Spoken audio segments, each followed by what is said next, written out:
What's up, guys? Fooch from Fooch TV here. Now it is Monday morning on my day off. It is National Foundation Day here in Korea, and I have to stand here and make a video for you guys because of the disgusting news article that I saw yesterday from CNN. So let's go ahead and take a look how CNN has once again lied to everyone and has created a fabricated story, or they have stretched the truth to fill a different narrative in order to get people riled up. And this was actually written by a person who is Korean himself, so he sold out the men of his own people because I have no idea why. His name is Jake Kwan, and this is called Why a Hand Gesture Has South Korean Companies on Edge.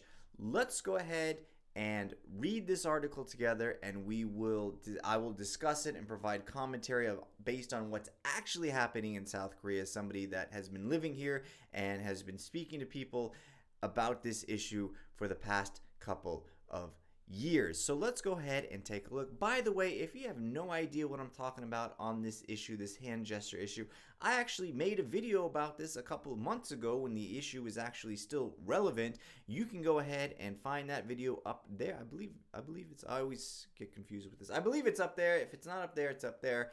Anyway, let's go ahead and see what the heck we're talking about today.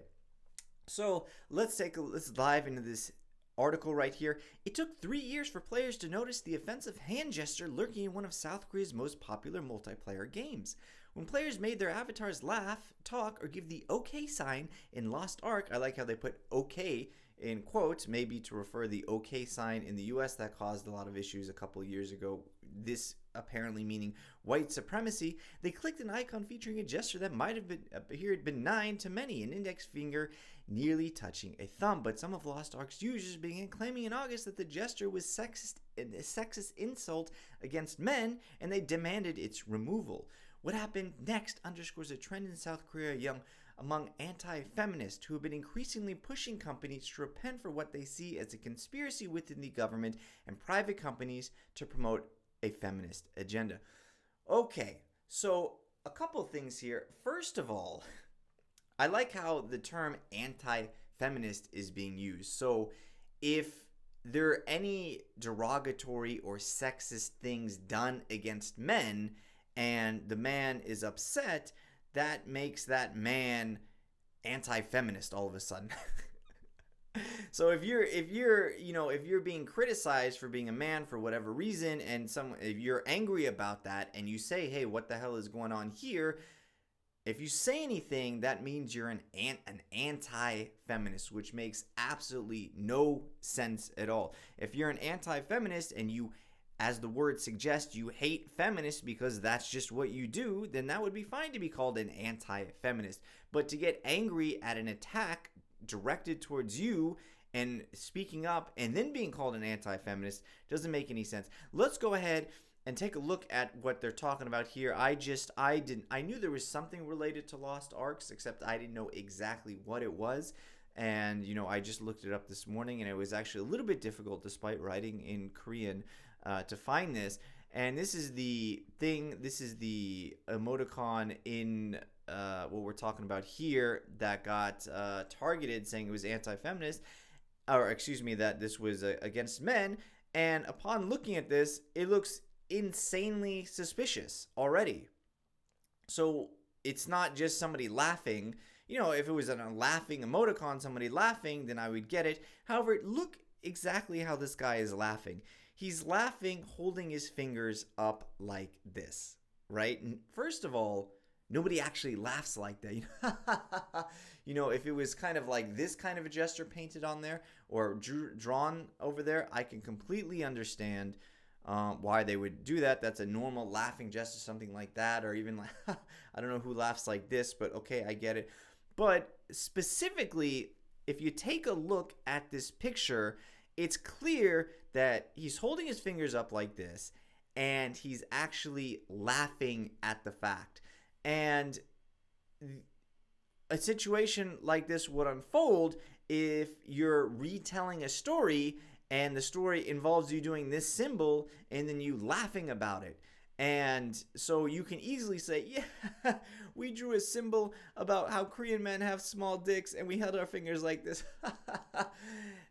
It's clear to me, at least, that this picture is in fact pointing fun at the whole Megalia incident. Otherwise, why would you have an emoticon like this laughing and holding the fingers up like this? I cannot think of any scenario where someone would be realistically holding this symbol up and laughing like this, unless you were actually recalling that incident. But I'll let you guys decide, what do you guys have to think? As always, let me know what you think down below in the comments. Let's go ahead and continue with this. Oh, it also says a conspiracy within the government and private companies to promote a feminist agenda. That's actually not what people believe here. What people believe, what is fact, is these large companies in Korea, despite them having their own large design departments, they actually outsource a lot of work to smaller companies. And when the work is being outsourced to these smaller companies in a field, the design field, which is predominantly female, it's mostly female, they're saying the claim is that the feminists are in these design companies that are getting the outsourced work for the big companies and inputting this image into those designs, and those designs are getting approved through negligence of people who are working at the company. So it is not a conspiracy within the government and private companies to promote a feminist agenda. I don't understand why this would be promoting a feminist agenda. This is an attack on men. Korean men, let's call it for what it is. It's an attack on Korean men, and it's actually done by the feminists that are working at these small companies that are getting the outsourced work. Let's go ahead and continue with this story. Smilegate, the creator of Lost Ark, one of the South Korea's biggest video game developers, complied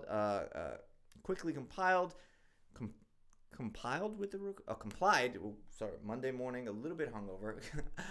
Apparently can't read. The company quickly complied with the request for removal. The company removed the icon from the game and vowed to be more vigilant about policing game-unrelated controversies in their products. Oh, that actually makes sense. Good on Lost Ark for realizing that the sign was offensive and they removed it.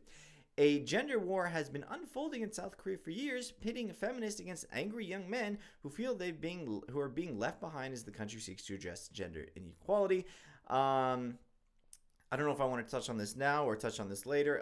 Feminism in Korea does not mean, somebody that actually wants equality for everyone. A self-proclaimed feminist is someone who actively actually hates men. They're usually addressed by their short hair and, joining female-only communities online called yochos and writing hateful things against men, creating this hand symbol. That was Megalia that did that. But still to this date on those forums, using this hand symbol, calling men derogatory terms such as hannam, and things of the like. So there are actual, women calling themselves feminists, saying hateful, derogatory, and sexist things towards men. That's not a conspiracy. That is true. And yeah, there are men who obviously are upset about this because hateful things are being said about them. If I said hateful things about you, I'm sure you would be upset with me. So why can't these men who are being targeted for hate crimes, why can't they be upset? Let's go ahead and continue with this story. Now, though, the latest development in this war is reaching a fever pitch. Since May, more than 20 brands and government organizations have removed what some see as feminist symbols from their products after mounting pressure. At least 12 of those brands or organizations have issued an apology to placate male customers. It's not to placate male customers. It's because the products included a offensive and derogatory hand symbol that pissed off people, and the company should apologize, which it's glad to see that they did. I'd also like to note that now this latest development in the war, which is reaching a fever pitch, this happened months ago. This article was published yesterday in Korea on it was posted over the week. Yeah, that's right. Yesterday was October 3rd. I'm filming this on October 4th. Yesterday was October 3rd. This article was released in the US, and which means that yesterday was the 2nd. Okay, that's what's going on here. So this article was released yesterday despite all of these things happening, all of these logos happening at least a couple of months ago. I can't remember when I filmed that video. I think it must have been in June or July. I filmed that initial video talking about this hand symbol. So the fact that this article is coming out now when, I don't recall any new things happening recently, it's kind of weird that CNN is reporting about this now, considering the issue is months old, and it seems like they want to kind of stir the pot with this. I'll go on. Anti-feminism has a years-long history in South Korea, and research suggests that such sentiments are taking hold among the country's young men. In May, the Korean marketing and research firm Hanguk Research said it found more than 77% of men in their 20s and more than 73% of men in their 30s were repulsed by feminist or feminism, according to a survey. The film surveyed 3,000 adults, half of whom were men. And it's, again, what we need to note here, and I can't stress this enough, is when we say feminism, what we don't mean is equality for men and women, and I've been saying this for a long time now. I think most people want men and women to be equal. What does that mean? Equal opportunity, not equal outcomes. Equal outcomes, that would be something like communism. What we want is the equality of opportunity. And I think most people in this country and around, maybe I don't want to say around the world, most people in Asia, at least in Korea, and most people, if not everyone in the West, they want equality of opportunity. Not equality of outcome, equality of opportunity. And why do we need to call it feminism anyway? That word in itself seems like a partisan word. It has the word feminine in it. How can you say that these people want equality for everyone, including men, when the word used to call that equality has the word for female in it? It doesn't make any sense to me. We have words for this already, such as, egalitarian. Why don't we want egalitarianism? That would be a great word to use. That would actually mean equality, egalitarianism. But we don't use that word. We use that word feminism, which at least in the West is used to describe these women that usually want equality. There are feminists in the West that only want power for women and not equality. And in Korea, the feminists are not people that want equality. The feminists are people who, again, are hateful individuals for the most part. They go online using these terms and spreading a whole bunch of hate, which is why the archer, whose name Ansan, same as the city, Ansan got into trouble earlier this year, not because she has short hair, but because she has short hair and has been known to use terminology that is used on these men-hating websites. So she was asked if she was a quote-unquote feminist, which, if you don't know, and that's why I'm telling you now, being a feminist, again, does not mean somebody that wants equality. It means somebody that hates men. That's what feminist means in Korea. The fact that corporations are responding to pressure to modify their products suggests that these anti-feminists are gaining influence in a country that is already struggling with gender issues. The Organization for Economic Cooperation and Development says that South Korea has by far the largest gender wage gap among the OECD countries, and roughly 5% of board members at publicly listed companies in the country are women compared to the OECD average of nearly 27%. So a couple of things to unpack here. Again, anti-feminist, people that are upset because there is an image of a hand going like this, which means that Korean men have small penises. This symbol being an advertisement is outraging men, as it should be outraging men in Korea. And the people that are outraged are now being called anti-feminist. Well, isn't that great, CNN? The organization we're talking about the OECD, which everyone always loves to bring up.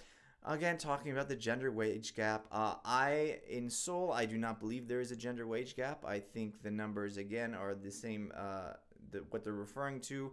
They're referring to the same fallacy that's being called in the U.S. a gender wage gap, which doesn't include all the variables such as, women wanting positions that are typically paying less, women not doing the 3 Ds, the dirty, dangerous, and whatever. the 3D jobs, and also things like engineering, and also women quitting their jobs to take care of the children. Those factors are not involved in the equation, which means that there's a gender wage gap, which again, there isn't. Otherwise, companies would hire specifically women in order to do the job so they could save money, considering companies they want to be as profitable as possible. So if there was a gender wage gap, why wouldn't they just hire women? If you take two individuals at a company, let's say Samsung, LG, whatever, two individuals, male and female, entering the company will be paid exactly the same, if not a few percentage difference based on negotiation. But actually, negotiation for salary isn't even that common in Korea, especially big companies. So chances are, I'd be willing to bet that people are getting paid exactly the same, men and female. And roughly 5% of board members of publicly listed companies in the country are women, compared to the average of 27%. Okay, again, we're talking about not equality of opportunity, but we're talking about equality of outcome. There could be many reasons why, many females are not at the board level. We're not going to dive too much into that. Korea used to be sexist, and overall is slightly more sexist than the West. However, that has been radically changing over the past few decades, and especially nowadays, it's essentially, if there's discrimination, it's going to be a lot of discrimination towards men and not necessarily towards female. A suspicious sausage. The online firestorm that spread across South Korea's corporate landscape kicked off in May with a simple camping advertisement. A simple camping advertisement that shows a sign grabbing a small sausage. GS25, one of the country's biggest convenience store chains, released an ad that month enticing customers to order camping food on there and promising free items as a reward. The ad showed an index finger and a thumb appearing to pinch a sausage. The finger pinching motif is frequently used in advertising as a way to hold an item without obscuring the product. Frequently used. I haven't seen this before. Not to say that it hasn't been used before. I'm sure, everything under the sun has happened before. I'm sure this has been done before, but the motif, which hasn't been done that often in South Korea, all of a sudden became super trendy to do this sign in all ads. It doesn't make any sense. Critics, though, saw something different in the hand signal. They accused it of being a code for feminist sympathies, tracing the use of the finger-pinching motif to 2015, when the symbol was co-opted by Megalia, a now-defunct feminist online community, to ridicule the size of Korean men's genitals. Now, it's important to note that although Megalia itself does not exist anymore, that does not mean the Megalia members just went off and decided that actually what they were doing before was full of hate and they've turned over a new leaf. No, Megalia is gone. Some of them went on to an even more extreme website or organization, community, whatever, called WOMAD, culminating in a South Korean feminist going to Australia and molesting a child and posting it online, details about it, and other members of the community, celebrating her and celebrating that, a young boy was harmed is what these people are happy about. That's WOMAD.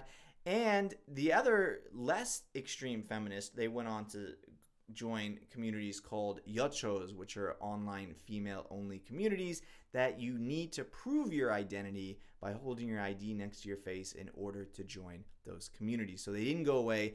And the hand symbol, which was Megalia's logo, is still being used in online communities to poke fun of the small penis. Megalia has since shut down, but its logo has outlived the group. Now anti-feminists are trying to purge South Korea of its existence. Again, anti-feminist. I don't want to beat a dead horse now. Here's the logo, which you could see in my previous video as well. Something new, relatively new, about a couple of weeks after I made that video, a Starbucks ad came out, as you can see right here, of someone going up and trying to pick up this can with the two fingers, which, I mean, I don't think I made a video about it. I was thinking about making a video, I ended up not doing it, but I mean, look at this. You have a can of the Starbucks thing in the sand. Why do you, if you're going to include a shadow of a hand to pick it up, who picks up something holding two fingers. You wouldn't even be able to pick up that can with two fingers. You need to grab it with the whole hand. But for some reason, they created this ad and people said, oh, people are overreacting. That's not the two finger sign. I mean, it's very clear here.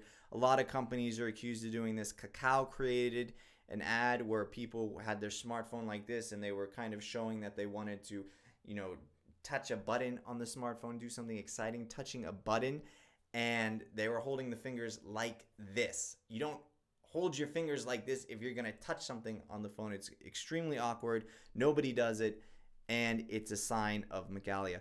GS25 removed the hand symbol from the poster, as they should have, because men were protesting the convenience stores, but critics weren't satisfied and began trawling the advertisement for other feminist clues. One person pointed out that the last letter of each word on the poster, emotional camping must-have items, spelled Megal, a shorthand for Megalia, when read backward, which is also super suspicious that this extremely awkward expression, emotional camping must-have item, happened to spell out Megal.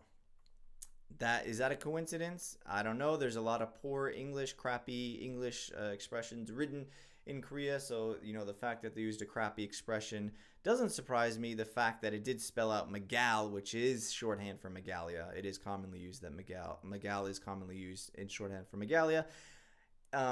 It did spell that out backwards, so that's now I meant, are all these coincidences just a coincidence?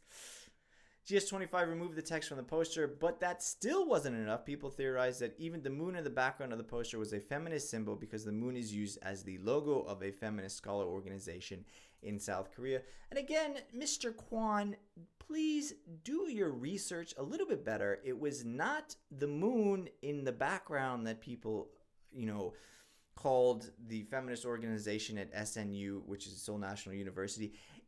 It was actually a random little purple moon at the bottom of the poster. This was not the real moon in the background. We're talking about a little tiny moon on a little square purple background in the middle of the ground, which doesn't belong there. It's completely random and out of place to have that in the ad, has no relation to the ad, and that flag, that little symbol, is related to the feminist flag of the organization at SNU. So please do your research a little bit more, Mr. Kwon.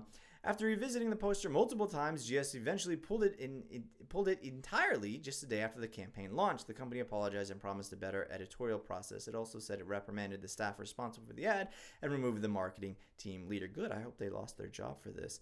The online mob had tasted success and it wanted more. Thank goodness that people were upset about this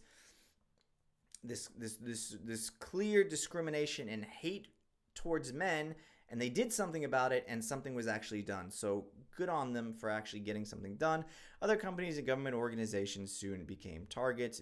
They became targets because they started doing the same kind of crap.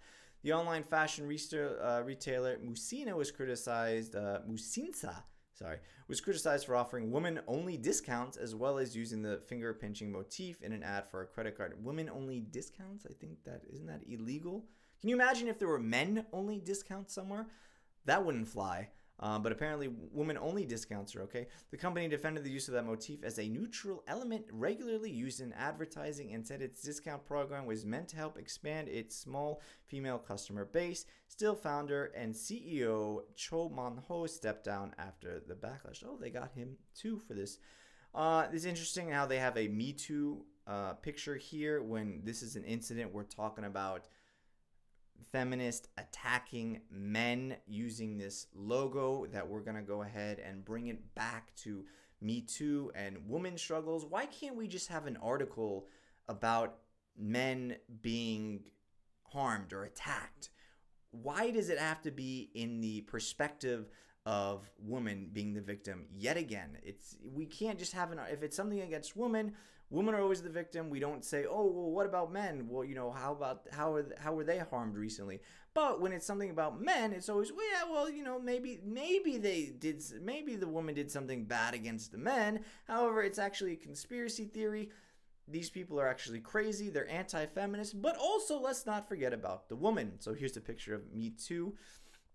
Dongso, the Korean company that licensed a Starbucks ready-to-drink line in the country, was attacked in July after one of its Korean Instagram accounts published an image of fingers pinching a can of coffee. The company pulled the ad and apologized, saying that it considers these matters seriously. The firm also said that the image had no hidden intent. Again, there we go. That was the Starbucks thing we talked about.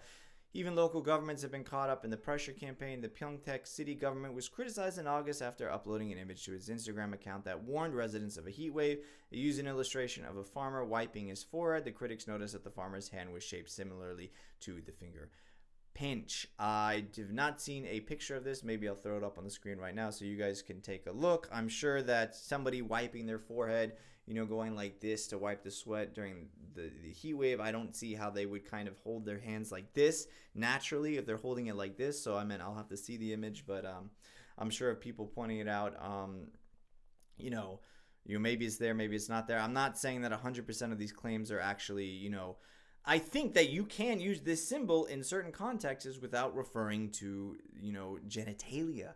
Of course, this is commonly used for a little bit, like how much do you want to eat? Are you full or can you eat some more? Oh, I'll just have a little bit more. Or, I'm a little bit tired or whatever. You can use this honestly without meaning genitalia, but that doesn't mean that everyone is using it honestly, and it can be hijacked to poke fun of Korean men. And now we're talking about gender wars. At the core of the anti-feminist campaign, male victims is what I would call it, is a widespread fear among young men that they're falling behind their female peers, according to Professor Park Joo-yeon, professor of sociology at Yonsei University. The sentiment has grown because of a hyper-competitive job market and skyrocketing housing prices. The government has also rolled out programs in recent years to bring more women into the workforce. By bringing more women into the workforce, they do mean quotas. There are quotas, gender quotas, for government workers, allowing more women in because, they just have a rightful place. Proponents of these programs said they are necessary for closing gender gaps, but some men have worried they give women an unfair advantage, which, having a quota does give an unfair advantage. Also, not having women serve in the military when men have to do a mandatory 18-month tour of duty. I don't even know if it's called tour of duty, actually. Conscription service.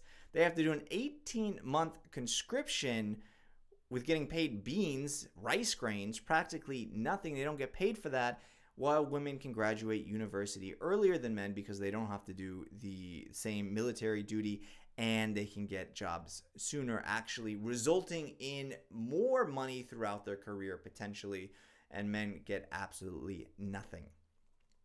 Another compounding factor, unlike women, men in South Korea have to complete up to 21 months, my bad.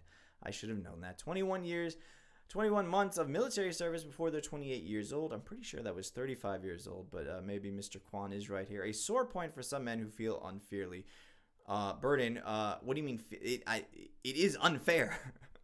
If you're gonna talk about equality, then you got to talk about the military service, and the only thing equal is either one, rewarding men adequately for having to do that 21-month service, or making women do it as well.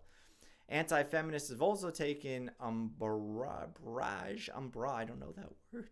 Anti-feminists have also taken umbrage with President Moon Jae-in, who, when elected in 2017, promised to be a feminist president. Yeah, he did say that. That's why Moon Jae-in is a cuck. Moon pledged to fix the systemic and cultural barriers that prevented women from participating more in the workforce. He also vowed to address sexual crimes in the wake of the global Me Too movement. This year's corporate pressure campaign adds another complication as brands weigh the possible fallout. Young men are big spenders, said Professor Choi Se-seo, a marketing professor at Namseol University in Seoul. He added that many young people today are driven by personal political values when they buy things, as they should be. I'm not going to be supporting anything that has this hand sign on it, and I hope you do not as well, unless you support these radical feminists who want nothing but to attack men. Ha, a 23-year-old university student, said he pays attention to what companies say about gender issues before making a purchase. Between two stores, I would use one that doesn't support feminism, said Ha, who declined to give his full name because he said the gender is a thorny topic among his peers. He said he's far from alone. When his friends were discussing the GS25 camping poster, for example, he was surprised to find that many felt the way he did. I realized that many men were silently seething, and it makes sense because this wasn't a direct attack on them, and this is not a conspiracy theory. Almost every Korean male I've spoken to, they say that it is actually the hands making fun of genitalia. These are not neck beards that don't have jobs. I meant these are people with various different jobs at major conglomerates, including people who have graduated Seoul National University, the most prestigious school in the entire country. The gender war leaves companies in a tough spot, according to No Young-woo, a consultant at the public relations agency PR1. By not responding to allegations, they are taking a stance on gender issues that could lead to what No called a constant barrage of accusations and the creation of a stigma. It also means that companies are actively monitoring online groups and studying what their users have designated as hidden codes or associations to avoid being called out.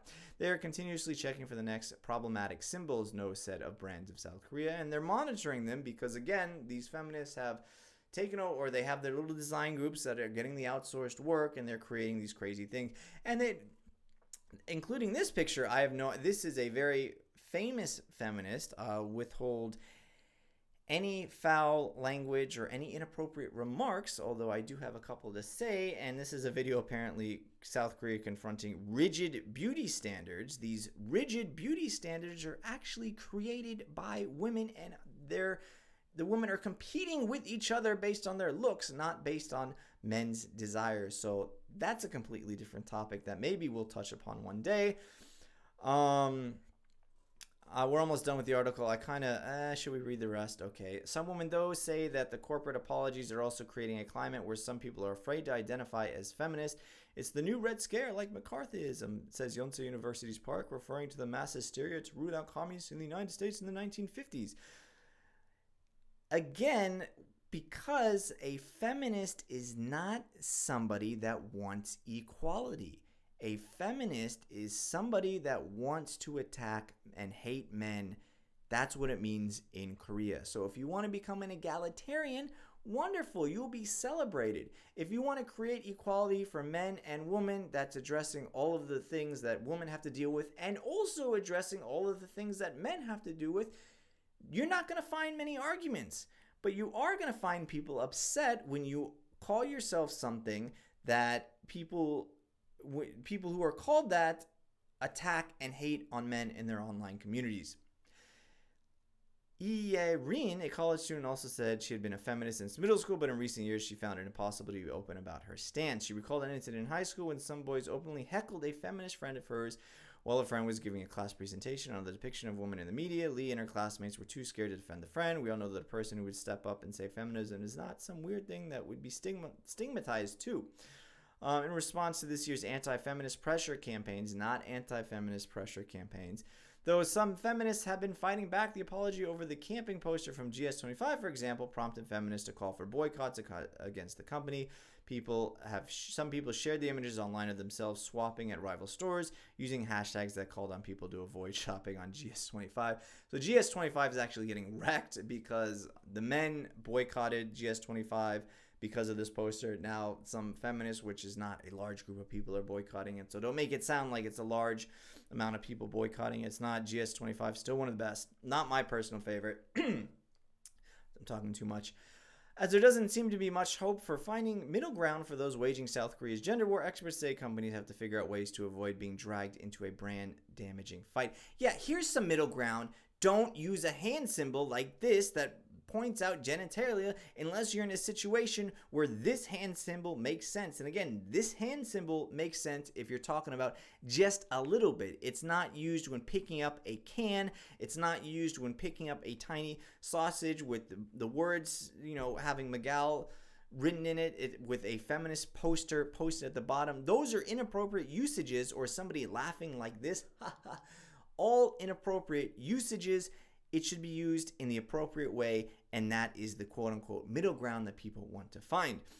No, from PR1, encouraging companies and organizations to educate their employees on gender sensitivity and even reconsider the use of symbols that have become heavily politicized. Finger-pinching motifs are images with complex metaphors and symbols that could already carry a social stigma, he said.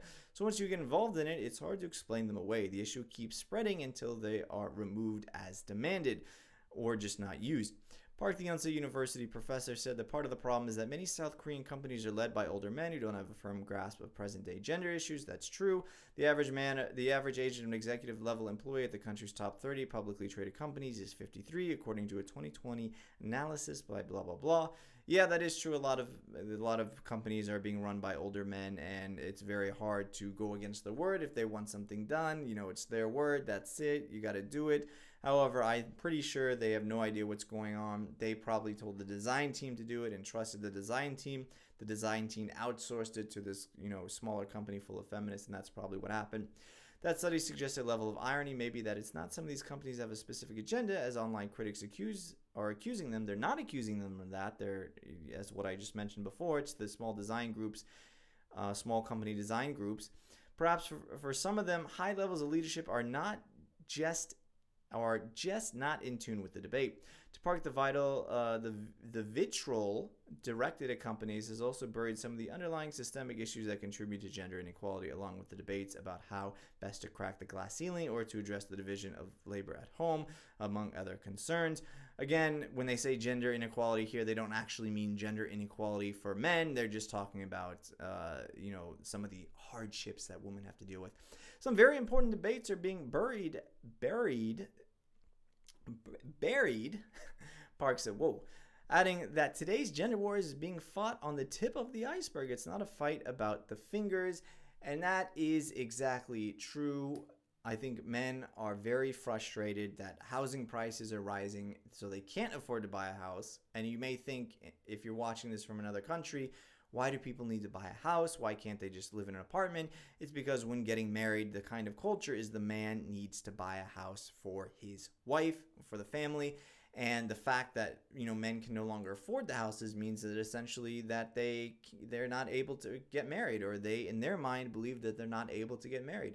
They're also frustrated because as women make more money, women typically do not like to date men that make less money than them. So, and we're seeing this issue happening all over the world, we're seeing less and less men being able to find mates because women are making more money and their standards are getting way too high. Studies have been done that says, biologically men want to mate with as many women as possible, and women want to mate with the best male possible. So we've seen studies of speed dating where, the men that went through, 10 women, they'd be willing to date, 5 to 6, at least more than half of the women that they've met. Whereas the women, they only want to date one male, and that one male is the best male out of the group. So women have these incredibly high standards, and as they make more money, their standards are getting stricter and stricter, which leaves a whole bunch of men unable to find a mate.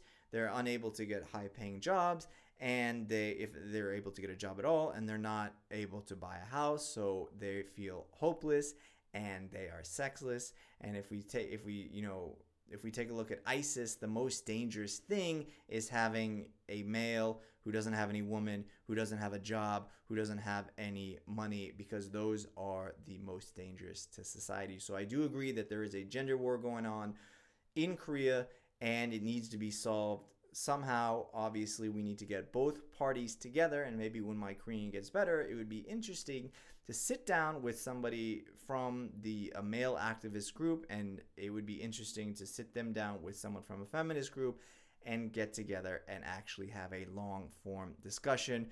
But these secret ads making fun of genitalia are not doing anything to calm it, and the media saying that they're conspiracy theories, saying that men that are outraged by this are anti-feminist, is definitely not doing anything to solve the issue either. So CNN, I'd like to say, before you post an article, it would be nice for once if you didn't post fake news. And Jay Kwan, I am kind of disappointed with you. You are a Korean male living in Korea for a number of years, and you did not take an honest approach to this issue, and you are just defending the feminist and blaming the men, calling them anti-feminist for your own, it seems, political agenda. I know that was kind of a long video, but I had, when my friend sent that to me, I had a lot of anger that suddenly came to me, and I wanted to get this all off my chest. I know that CNN doesn't have any integrity left in the company, but what really pisses me off is when CNN and other news agencies, they write articles about Korea when they have no idea what they're talking about, and also how most articles in English are from a liberal perspective that do not give a fair they don't give a fair depiction of the actual story. What they do is they give a partisan view of it, and they put their political messages inside as well. So I want to thank you guys so much for watching. I've talked long enough. If you leave a comment, whatever, subscribe, unsubscribe, like, dislike, you guys know what to do. I will catch you guys next time.